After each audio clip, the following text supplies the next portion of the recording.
ஆயுதத்து நீட்சிக்கு உங்கள் அனைவரும் அன்போடு வரவேற்கிற நண்பர்களே. விதி மீறும் பட்டாசு கடைகள் தடுக்க தவறியது யார் குற்றம்? கடந்த 20ஆம் தேதி இன்னொரு 6 நாட்களுக்கு முன்னால் சிவகாசியில் என்ன நடந்தது என்பது அனைவரும் அறிந்த விஷயம். ஒரு பட்டாசு லாரியிலிருந்து கடைக்கு அன்லோடு பண்ணக்கூடிய நேரத்தில் பட்டாசுகளை இறக்கும்போது பெரிய வெடி விபத்தாக மாறி அங்கே புற புகைமூட்டமாக நெருப்பு பிளம்பாக மாறி அக்கம் பக்கத்தில் இருக்கக்கூடிய கடைகளையும் பாதிக்கப்பட்டு பக்கத்தில் இருந்த ஒரு ஸ்கேன் சென்டரில் உள்ளே இருந்தவர்களாம் மூச்சு திணறி பட்டாசு காயம்பட்டு கிட்டத்தட்ட 9 பேர் அங்கிருந்த ஒரு மருத்துவர் உட்பட 9 பேர் உயிரிழந்த சோகம் நடந்து கொண்டிருக்கிறது. எல்லா ஆண்டுகளிலும் ஒவ்வொரு ஆண்டிலுமே இதுபோல் தீபாவளி நெருங்குது அப்படின்னு சொல்லி சொன்னாலும் சரி, இல்லாட்டி இடைப்பட்ட காலத்தில் சிவகாசியும் சுற்றுப்பட்டாரில் இருக்கக்கூடிய பகுதிகளிலையும் பட்டாசு விபத்து அப்படிங்கிறது வழக்கமாயிருச்சு. அந்த சிவகாசி மாநகரம் பட்டாசுக்கும் அச்சு தொழிலுக்கும் தீப்பெட்டிக்கும் எவ்வளவு பிரபலமாக இருக்கிறதோ அந்த அளவுக்கு பட்டாசால் ஏற்படக்கூடிய உயிரிழப்புகள் கூட இந்த ஒரு பிரதேசமாக மாறிக்கொண்டிருக்கிறது.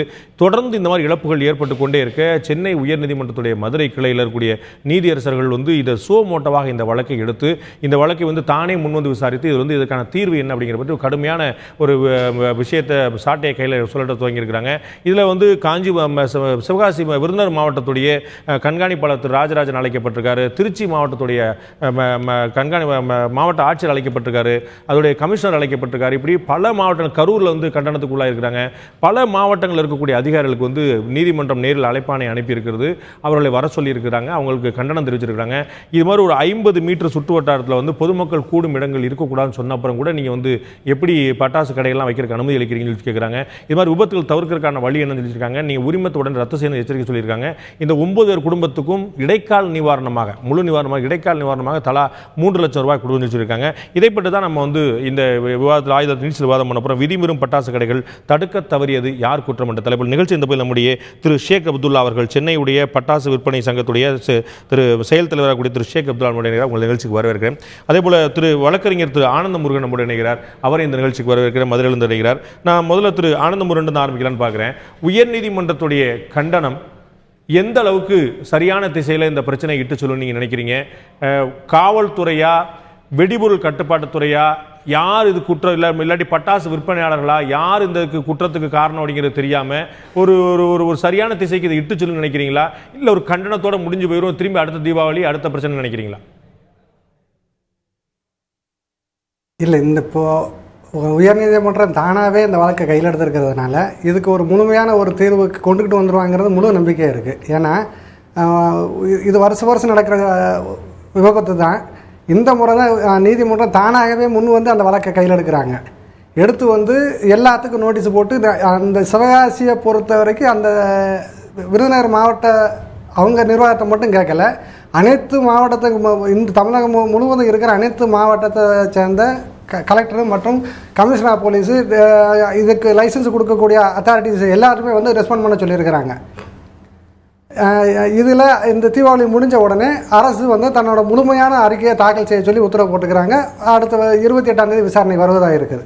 இப்போ 50 அடி சுற்றளவில் பொதுமக்கள் கூடக்கூடிய இடங்கள் இருக்கக்கூடாது, அப்படித்தான் நீங்கள் லைசன்ஸ் கொடுக்கணும்னு சொல்லி சொல்கிறாங்க. இது நடைமுறையில் எந்த அளவுக்கு சாத்தியங்கிற பார்க்க முடியும்? மருத்துவமனையோ கோவிலோ அல்லது பேருந்து நிலையமோ அல்லது வங்கியோ இது மாதிரி எதுவுமே 50 அடிக்குள்ள இருக்கக்கூடாதுன்னு சொன்னால் சென்னையில் தீவுத்திடல் மாதிரி எங்கேயாவது கிரவுண்டில் தான் போட்டு வைக்க முடியும். அது சாத்தியமான விஷயமா? அப்படி கிரவுண்ட்லேயே கொடுக்குறா இருந்தாலும் அங்கே ஒட்டுமொத்தமாக ஒரு 50 கடை வைக்கும் போது அந்த 50 கடைக்கான ஆட்கள் அங்கே ஒரு பொதுமக்கள் விவாதம் தள்ள மாட்டாங்களா? அப்போ அது இன்னொரு ஆபத்துக்கான வழியாக இருக்காதா? 50 கடையில் நம்ம தீவுத்திடல் மாதிரி இடங்களில் 50 கடை வைக்கும் போது அங்கே ஒவ்வொருத்தராக வாங்கிட்டு போன்னு சொல்லி சொல்ல முடியுமா? அங்கேயும் வெகுமக்கள் கூட மாட்டாங்களா? உண்மை. அங்கே வரும்பொழுது எப்படின்னாக்க தீவுத்திடல் மாதிரி ஒரு பொது இடத்துல கொடுக்கும் பொழுது ஒரு கடைக்கும் இன்னொரு கடைக்கும் 50 மீட்டர் டிஸ்டன்ஸ் இருக்கணும்னு சொல்லுது விதி 84. அதே நேரத்தில் ஒவ்வொரு கடையோட முகப்பு அடுத்த கடையை பார்த்த மாதிரி இருக்கக்கூடாதுன்னு சொல்லுது. அப்போ ஒரு கடையில் ஆக்சிடென்ட் நடக்குது அப்படின்னாக்கா அங்கே இருக்கிறவங்க மொத்தமாக எல்லாம் பிரிஞ்சு போயிடலாம். ஆனால் இது டெம்பரரி லைசன்ஸ் கொடுக்கறது மட்டும்தான். ஆனால் நிரந்தரமாக கொடுக்கறது பிரிவு 83 சொல்லுது. 83 என்ன சொல்லுது அப்படின்னாக்க ஒரு கடை இப்போ நிரந்தரமாக இருக்கும் பொழுது அது பக்கா பில்டிங்காக இருக்கணும், அதுக்கு முகப்பு இருக்கணும், அதாவது என்ட்ரன்ஸு. அதே மாதிரி ஒரு விபத்து வருது அப்படின்னாக்க அந்த மாதிரி எமர்ஜென்சி போகும்பொழுது இடது பக்கத்தில் அல்லது வலது பக்கத்தில் ஒரு எமர்ஜென்சி எக்ஸிஸ்ட் இருக்கணும்னு சொல்லுது. அந்த எமர்ஜென்சி எக்ஸிஸ்ட்டை விட்டு வெளியே போகும்பொழுது அது ஓப்பன் ஏர் பேஸாக இருக்கணும்னு சொல்லுது. விதிகள்லாம் ரொம்ப தெளிவா இருக்குது, மக்கள் மீதான ஒரு அக்கறையோட இருக்குது, விபத்து இல்லாத ஒரு விஷயமா இருக்குன்னு பாக்குது. ஆனா சிவகாசியில, ராஜபாளையத்துல, மதுரையில, நாகர்கோயில்ல, நாகப்பட்டினத்துல ஊருக்கு நடுவில் வைக்கக்கூடிய கடைகளில் இந்த விதிகளை பின்பற்றுவதற்கு ஏதாவது சாத்தியம் இருக்குன்னு நீங்க நினைக்கிறீங்களா? அது ஒரு ஒரு ஒரு ஒரு விற்பனையாளர் வந்து ஒரு அப்ளிகேஷன் கொடுக்கும் பொழுதே வந்து அதை என்ஓசி கொடுக்கறதுக்கு என்ஓசி அத்தாரிட்டி யார் அப்படின்னாக்க அந்த அந்த மாவட்டத்தோட டிஸ்ட்ரிக்ட் ரெவன்யூ ஆஃபீஸர் தான். எதுக்கு கொடுத்துருக்குறாங்க அப்படின்னாக்க அந்த மனுதாரருக்கு இதுக்கு முன்னாடி எதுவும் ப்ரீவியஸ் ஆன்டிசென்ட் இருக்கா, என்ன பர்பஸுக்காக எக்ஸ்ப்ளோசிவ் லைசன்ஸ் கேட்குறாருங்கிறது வந்து அவங்களுக்கு தான் தெரியும். எதுக்கு அப்படின்னாக்கா ஒருத்தரோட அந்த அந்த போலீஸ் அவர் கிரிமினல் ஆக்டிவிட்டியில் இருக்கிறாரா, அந்த இடத்தோட ஒரு அக்ரிமெண்ட்டை போட்டுக்கிறாரு, இல்லை அது அவருக்கு சொந்தமானது இருக்கிறாங்கிற முடிவு பண்ண வேண்டியது அவங்க தான் பார்க்கணும். இவங்க என்ஓசி கொடுக்கும் பொழுதே இந்த கண்டிஷன்லாம் சரியா இருக்கான்னு பார்த்துட்டு தான் அதுக்கப்புறம் யாருக்கு சொல்லணும்னாக்க லைசன்சிங் அத்தாரிட்டி கொடுக்கணும். நான் அதை புரிஞ்சுக்கிறேன். வருவாய் எவ்வளவு இருக்கு அந்த அதிகாரத்தை கொடுக்குறாங்க, நான் புரிஞ்சுக்கிறேன். விதிகளில் எனக்கு எந்த சந்தேகம் இல்லை. ஆனால் இந்த விதியை நடைமுறைப்படுத்துவது சாத்தியமா நகர்ப்புறங்களில்? நீங்களே சொல்லுங்க. கண்டிப்பாக சாத்தியம்தான். நகர்ப்புறங்களில் கண்டிப்பாக சாத்தியம். ஆனால் அதை கொடுக்கும் பொழுது அதை சரியாக பார்த்து கொடுக்கணும். விதிமுறை இருக்குதா, அவங்க வந்து அந்த மனுதாரர் வந்து விதிமுறைக்கு கட்டுப்பட்டு மனு அளிச்சிருக்கிறாங்க மட்டும் பார்க்கணும். இல்ல, ஆனா இவங்க பல இடங்கள்ல இதை பார்க்கறது இல்ல. உங்களுடைய கூற்றுப்படி ஒரு பட்டாசு கடையை எந்த பஜார்லயும் வைக்க முடியாது. ஆமா, அதாவது மக்கள் நெருக்கடியா இருக்கிற இடத்துல வைக்க முடியாது. குறிப்பா பஜார்ல வைக்க முடியாது. அங்கதான் சந்தை ரொம்ப ஆமா, சந்தை பொருளை வர்ற இடங்கள்ல வைக்க முடியாது. இல்ல, அப்ப எங்க தான் ஊருக்கு வெளியில கொண்டு வைக்கீங்கன்னா விற்க முடியுமா, செய்ய முடியுமா? அதாவது சந்தை பொருள் அப்படிங்கிறத சொல்லி பார்த்தீங்க அப்படின்னாக்கா அந்த தீபாவளி விட்டு தான் நெருக்கமான கூட்டம் வரும். மற்ற இடங்கள்ல அவ்வளோக்கு அதிகமான கூட்டம் வர்றது இல்லை. அதே நேரத்தில் எப்போ அந்த விதிப்படி எப்படி அப்படின்னாக்க பிரிவு 82 விதி 82 என்ன சொல்லுது அப்படின்னா, அவங்க அந்த சீசன் வரும்பொழுது மட்டுமே பட்டாசு வச்சுக்கலாம். மற்ற நேரத்தில் வந்து வெடிக்காத பொருள் இருக்கும்போது வியாபாரம் பண்ணும்பொழுது இதை ஓரமாக வச்சுக்கிடலாம். அதாவது இதை மொத்தத்துக்கு விடுத்து மற்ற வியாபாரத்துக்கு வந்துடலாம். ஓகே, இதுல வந்து ஒட்டுமொத்தமா இந்த மாதிரி ஒரு பிரச்சனை வந்தா உயர்நீதிமன்றம் உத்தரவிடுது அவர்களுடைய உரிமத்தையே ரத்து பண்ணுங்கன்னு சொல்லிட்டு அவர்கள் இடம் மாற்ற சொல்லி உத்தரவிடாமல இவங்க வந்து என்ஓசி வாங்கி முறைப்படி அனுமதி வாங்கி மற்ற காவல்துறையில இருந்து எல்லாத்தையுமே பேசி வச்சு வாங்கி இது வாங்குறாங்க இந்த உரிமத்தை. ஆனா உடனே ரத்து பண்ணுங்கன்னு சொன்னா அவங்களுக்கு விதிமீறல் இருந்தா சொன்னா தீபாவளிக்கு 4 நாள் இருக்கனால நீங்க கடையை வேற இடத்துல வச்சுக்கன்னு சொல்லி சொல்லலாம்ல. ரத்து பண்றது சரியா இருக்குமா?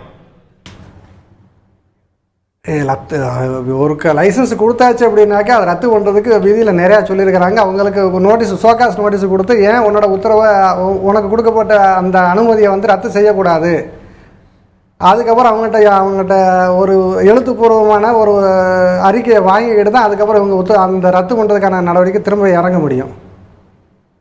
நான் திரு ஷேக் அப்துல்லா அவர்கிட்ட கேட்குற ஒரு விஷயம், நீதியரசர்கள் போட்டோ ப்ரூஃபை வந்து எடுத்து காட்டியிருக்கிறாங்க. திருச்சியில் வந்து எப்படி இருக்கு, முழுமையாக சொல்லப்பட்ட எந்த விதியுமே கடைபிடிக்கப்படாமல் இருக்குன்னு சொல்லிட்டு நீதியரசர்களே போட்டோ ப்ரூஃப் எடுத்து காட்டியிருக்கிறாங்க. இது வழக்கே கூட அவங்க ஷோ மட்டும் அடுத்த விஷயம்.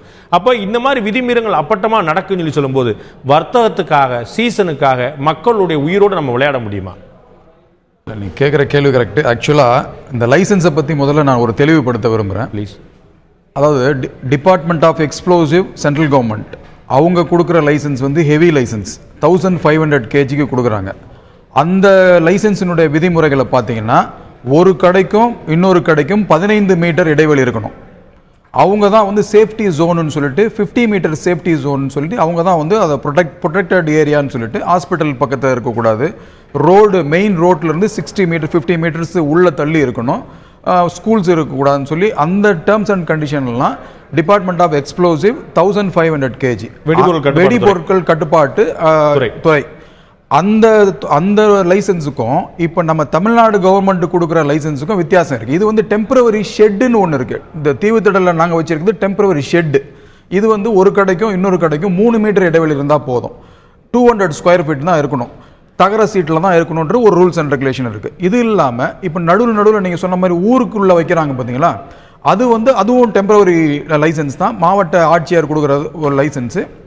அதுவும் வந்து 150 kg இல்லை 200 kg அவங்க கொடுக்குறாங்க.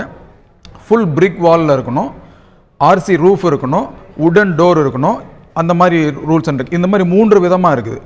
இந்த 2 டெம்பரவரி லைசன்ஸுக்கும் ஒரு கடைக்கும் இன்னொரு கடைக்கும் 3 மீட்டர் இடைவெளி இருந்தால் போதும்.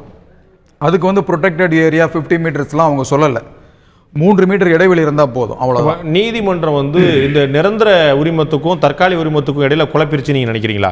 இது வந்து நீதிமன்றம் குழப்பதுன்னு சொல்ல வரல. இது ஒரு தெளிவே வந்து அரசு அலுவலருக்கு யாருமே, தமிழ்நாடு கவர்மெண்ட்டாக இருந்தாலும் சென்ட்ரல் கவர்மெண்ட்டுக்கு இது நல்ல நாலேஜ் இருக்கு. ஆனா அவங்க தான் வந்து ஆக்சுவலா இது முறைப்படுத்தி சொல்லணும். இல்ல அவங்க புகார் சொன்னதே நீங்க சொல்லக்கூடிய வெடிபொருள் கட்டுப்பாட்டு துறை தான் சொல்றாங்க. திருச்சியில வந்து இவ்வளவு கிடக்கு, கரூர்ல இவ்வளவு இருக்கு, புதுக்கோட்டையில் இவ்வளவு இருக்குன்னு உயர்நீதிமன்ற மதுரை கிளையில சொல்றதே வந்து வெடிபொருள் கட்டுப்பாட்டு துறை தான். நாங்க வந்து மாவட்ட ஆட்சியர்கிட்ட சொன்னோம், காவல்துறையிட்ட சொன்னோம், அவங்க நடவடிக்கை எடுக்கலன்னே சொல்றாங்க. அப்ப அவங்களுக்கு அந்த விதி தெரியலையா?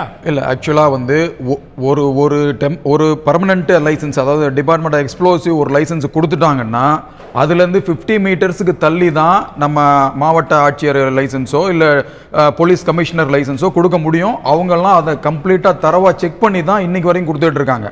அதுல இன்னைக்கு வரைக்கும் எந்த விதிமீறலும் நடந்ததே கிடையாது. இப்போ வரைக்குமே வந்து fire service, police department, corporation எல்லாமே வந்து ஒரு எக்ஸ்ப்ளோசிவ் லைசன்ஸ் கொடுத்துட்டாங்கன்னா அதுல இருந்து 15 மீட்டர்ஸ் தள்ளி தான் அவங்க அதை ஆய்வு பண்ணி தான், முறைப்படி ஆய்வு பண்ணி தான், ரொம்ப பக்காவா ரொம்ப நல்ல ஆய்வு பண்ணி தான் கொடுக்குறாங்க. கண்ணை மூடிட்டு யாருமே அந்த மாதிரி கொடுக்கறதே இல்லை.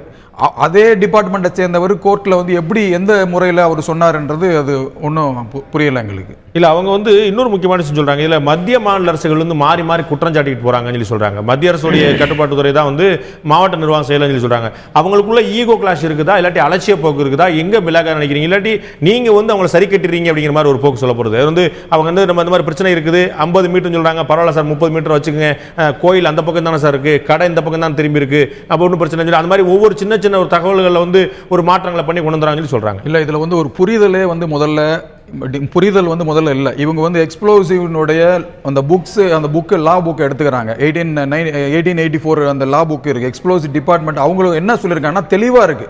டெம்பரவரி ஷெட்னா இந்த மாதிரி தான் இருக்கணும், பர்மனன்ட் ஸ்ட்ரக்சர்னா இந்த மாதிரி தான் இருக்கணும். அவங்க கொடுக்குற மேனுஃபேக்சரிங் லைசன்ஸ் 50,000 கேஜிக்கு என்னென்ன இருக்கணும்னு சொல்லி ஒவ்வொன்றும் தெளிவு இருக்கு. இதை இந்த தெளிவுபடுத்துறதுடைய பொறுப்பு யாருக்குன்னா மத்திய அரசினுடைய பொறுப்பு தான் அது. அதான் இப்போ இந்த லா புக்கை படிக்கிற இங்க இருக்கிற காவல்துறையா இருந்தாலும் சரி, மாவட்ட ஆட்சியராக இருந்தாலும் சரி, யாரா இருந்தாலும் அவங்க மொத்தத்துக்கு அவங்க சொல்ற அந்த 50 மீட்டர் சேஃப்டி ஜோன்ன்றது இங்க டெம்பரரி லைசன்ஸ் கிடையாது. அவங்க சேஃப்டி ஜோன் சொல்றது அந்த நீங்க வந்து ஒரு தற்காலிக செட்டா இருந்தா, ஒரு தற்காலிக உரிமை இருந்தா 3 மீட்டர் இருந்தாலே போதும். சந்தையில வைக்க முடியுமா? சந்தையிலே வைக்கலாம். சந்தையில வைக்கிறதுக்கு அந்த புக்லயே அந்த லாலயே அந்த சட்டம் சொல்லப்பட்டிருக்குது. டெம்பரவரி ஷாப்புன்னு தனியா இருக்கு, டெம்பரவரி ஷெட்னு தனியா இருக்கு. டெம்பரவரி ஷாப்பா இருந்ததுன்னா இதே 200 ஸ்கொயர் ஃபீட், 10 அடிக்கு 20 அடி கடை இருக்கணும், 200 ஸ்கொயர் ஃபீட் இருக்கணும். ஒரு கடைக்கும் இன்னொரு கடைக்கும் 3 மீட்டர் இடைவெளி இருக்கணும். சோ நிரந்தர உரிமத்துக்கு தான் நீங்க சொல்லக்கூடிய பெரிய கட்டுப்பாடு. அப்ப தீவுத்திடல்ல இப்படி ஒரு அமைப்பு வைக்க வேண்டிய அவசியமே இல்லையே. தீவுத்திடல்ல இருக்கிறது எல்லாமே தற்காலிக லைசன்ஸ் தானே. தற்காலிக லைசன்ஸ் ஏன் தீவுத்திடல்ல வைக்கணும்? அதுக்கு நீங்க டீனர்ல வைக்கலாமே. வைக்கலாம். இப்போ ஒரு பெரிய ஆக்சிடென்ட், இப்போ நாங்க இருந்த ஏரியா பாரிஸ்ல இருக்கிற ஏரியா, அங்க வந்து ஒரு பெரிய தீ விபத்து ஏற்பட்டதுனால ஒரு பொதுநலக்கு வழக்கு போட்டதுனால சென்னை உயர்நீதிமன்றம் ஒரு ஆணை பிறப்பிச்சிச்சு. இந்த ஹைலி கன்ஜஸ்டட் ஏரியா அங்கெல்லாம் வந்து நீங்க இந்த மாதிரி டெம்பரவரி லைசன்ஸும் கொடுக்க கூடாது, அதை வந்து நீங்க முறைப்படுத்தி ஒரு ஓப்பன் கிரவுண்ட்ல கொடுக்கணும்னு அவங்க வந்து ஒரு ஆர்டர் போட்டதுனால எங்களை மொத்தமா ஷிஃப்ட் பண்ணாங்க தீவுத்திடலுக்கு. கிட்டத்தட்ட 2011 இருந்து 16 வரைக்கும். இது வந்து சென்னையில் இருக்கக்கூடிய கடைகள் மட்டும்தானா? சென்னையில் இருக்கிற கடைகளுக்கு மட்டும்தான். இப்ப அதே மாதிரி பொது வெளியில எல்லா இடத்துக்கும் கொண்டு மாத்தலாம் இல்லையா? இப்ப சென்னையில் இருக்கிற உயிர்கள் மட்டும் தான் காப்பாற்றப்படும், மற்றவர்கள் காப்பாற்றப்படக்கூடாதா? இது நான் பலமுறை வந்து நான் எடுத்து சொல்லியிருக்கிறேன் பலர்கிட்ட. அந்தந்த ஊர்ல இருக்கிற ஓப்பன் கிரவுண்ட்ல வைக்கிறது ரொம்ப சேஃப்டி. ஏன்னா நீங்க இப்போ இருக்கிற கிரவுடு வந்து அந்த அளவுக்கு ரொம்ப ரொம்ப ரொம்ப கன்ஜஸ்டடா தான் இருக்கு. அதுல வந்து ஒரு பட்டாசு கடை இருக்கும், ஒரு துணி கடை இருக்கும், பக்கத்துல ஸ்வீட் கடை இருக்கும், அந்த தெருவே பஜார் தெருவா இருக்கும். அங்கெல்லாம் வந்து ஓவர் கன்ஜஸ்டட் ஏரியா இருக்கும் போது ஒரு மெயின் ப்ராப்ளம் என்னன்னா ஒரு தீ விபத்து வந்து தப்பிக்கிறதுக்கான வாய்ப்பு இல்ல. தீ விபத்து பட்டாசு கடையில மட்டும் இல்ல, ஒரு துணி கடையில ஏற்பட்டா கூட தப்பிச்சு போறதுக்கோ இல்ல ஒரு தீயணைப்பு வாகனம் உள்ள வர்றதுக்கோ முழுக்க அதுல இடமே கிடையாது. அதனால இப்போ வரும் காலங்களில் சென்னையில செய்யப்பட்டிருக்கக்கூடிய இந்த தீவுத்திடல் ஏற்பாடு வந்து நல்ல விஷயம் நீங்க நினைக்கிறீங்க? உண்மையிலே ரொம்ப நல்ல விஷயம். இதனால வர்த்தகம் ஏதாவது பாதிக்கப்பட்டதா? ஒரு பாதிப்பும் இல்ல. உண்மையிலே நாங்க வந்து அங்க இருக்கும் போது எங்க உயிருக்கு கூட நாங்க ரொம்ப பயந்து தான் வியாபாரம் பண்ணிட்டு இருந்தோம்.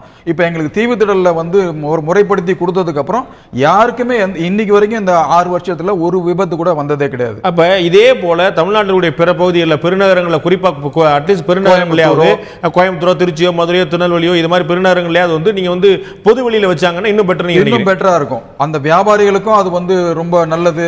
அவங்களுக்கு அந்த முறைப்படி லைசன்ஸ் கொடுக்கறதுக்கும் ஒரு பிரச்சனை வராது, யாரும் எந்த பயமும் இல்லாத பொதுமக்கள் ஈஸியாக வந்து வாங்கிட்டு போகிறதுக்கு உண்டான ஒரு நல்ல ஒரு வாய்ப்பு ஏற்படுத்தி கொடுக்கலாம். நான் இறுதியான கேள்வியை திரு ஆனந்த முருகன் கேட்க விரும்புகிறேன். இதில் வந்து வெடிபொருள் துறை உள்ள வருது, காவல்துறை உள்ள வருது, மாவட்ட ஆட்சியர் உள்ள வருவாய் அலுவலர்கள் வர்றாங்க. இந்த தீயணைப்பு மற்றும் மீட்புத்துறை வரலையே, என்ஓசிலாம் அவங்கள்ட்ட வாங்க வேண்டியது இல்லையா, அது பற்றி விதி எதுவும் சொல்லலையா, அவங்களுக்கான தேவை இல்லையா? நீதிமன்றம் விசாரிச்சதுல தீயணைப்பு மற்றும் மீட்புத்துறை வந்த மாதிரி எனக்கு தெரியலையா, அதுக்கான தேவை இல்லையா? இல்லைங்க சார், என்ஓசி கொடுக்கும் பொழுதே வந்து தீயணைப்புத்துறையை சேர்ந்ததான் என்ஓசி, இல்லாட்டா என்ஓசி கொடுக்க முடியாது. ஆனால் அந்த சார் சொன்ன மாதிரி வந்து ஒரு தீவுத்திடல் மாதிரி ஒரு பொது இடத்துல கொண்டு வர்றதுனால ஒரு உண்மையிலே நல்ல ஒரு முன்னேற்றம் உண்டு. ஆனால் அவங்க செய்ய வேண்டியது என்ன அப்படின்னா, அந்த டெம்பரரி லைசன்ஸுங்கிறது ஒரு 30 நாளைக்கு தான் தர்றாங்க. அப்போ 30 நாளைக்கு தர்றதுனால இவங்க எப்போ செய்யணும் அப்படின்னா, அதுலேருந்து ஒரு மாதத்துக்கு முன்னாடியே அப்ளிகேஷன் வாங்க ஆரம்பிச்சிடணும். இந்த 30 நாள் லைசன்ஸை வந்து தீபாவளி நாளிலேருந்து ஒரு 20 நாளைக்கு முன்னாடி கொடுத்துட்டாங்கனாக்கா, அந்த லைசன்ஸ் வாங்கினவங்க அந்தந்த ஏரியாவில் போய் சரக்கு வாங்கி கொண்டு வந்து அங்கே கொண்டு வந்து சேர்த்து தீபாவளி முடித்த உடனே ஒரு 10 நாள் அந்த அங்கே உள்ளதையும் மிச்சம் மீதி இருந்ததையும் அவங்க எடுத்துக்கிட்டு போக முடியும். ஆனால் இவங்க என்ன செய்கிறது அப்படின்னாக்கா, அப்ளிகேஷனை வாங்கி வச்சுட்டு அவங்க பேசாமல் வச்சுக்கிறாங்க. இதுதான் பிரச்சனைக்கு அதிகமான காரணம். கடைசி என்ன செய்யறாங்கன்னா, கடைசி தீபாவளிக்கு 3 நாளைக்கு முன்னாடி 5 நாளைக்கு முன்னாடி கொடுக்கும்பொழுது, ஒரு வாரத்துக்கு முன்னாடி கொடுக்கும்பொழுது அங்கே வந்து பிரச்சனை வந்துடுது. இங்கே இந்த சரக்கு வாங்கிட்டு வந்தது எங்கேயும் வைக்கவும் முடியாது, கடையும் போட முடியாது. ஏன்னாக்கா அண்ணாத்திரி லைசன்ஸ் எல்லாம் அண்ணாத்திரி பொசிஷன் வச்சுருக்கிறாங்க, இந்த பிரச்சனை வருது. அதனால் இந்த டிஸ்ட்ரிக்ட் ரெவன்யூ ஆஃபீஸர்ஸ், அதாவது லைசன்சிங் அத்தாரிட்டி, மாநகரமாக இருந்தால் கமிஷனர் ஆஃப் போலீஸு, மற்ற பகுதிகளாக இருந்தாங்கனாக்கா மாவட்ட வருவாய் அலுவலர், இவங்க என்ன செய்யணும், ஒரு அந்த தீபாவளிக்கு 30 நாள் லைசன்ஸ் கொடுக்குறாங்கன்னா அதிலிருந்து ஒரு மாதம் முன்னாடி அப்ளிகேஷன் வாங்க ஆரம்பிச்சிடணும். வாங்க ஆரம்பித்து கரெக்டாக அந்த 20 நாளைக்கு முன்னாடி கொடுத்தாங்கன்னாக்க இந்த பிரச்சனை வருவதற்கு மிக மிக மிக மிக ஒரு அந்த பிரச்சனை வருவதற்கான சாத்தியக்கூறு இல்லை.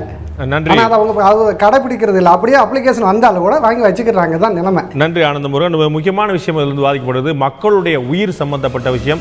யாருடைய அலட்சியத்தையும் நம்ம நிச்சயமாக ஏற்க முடியாது.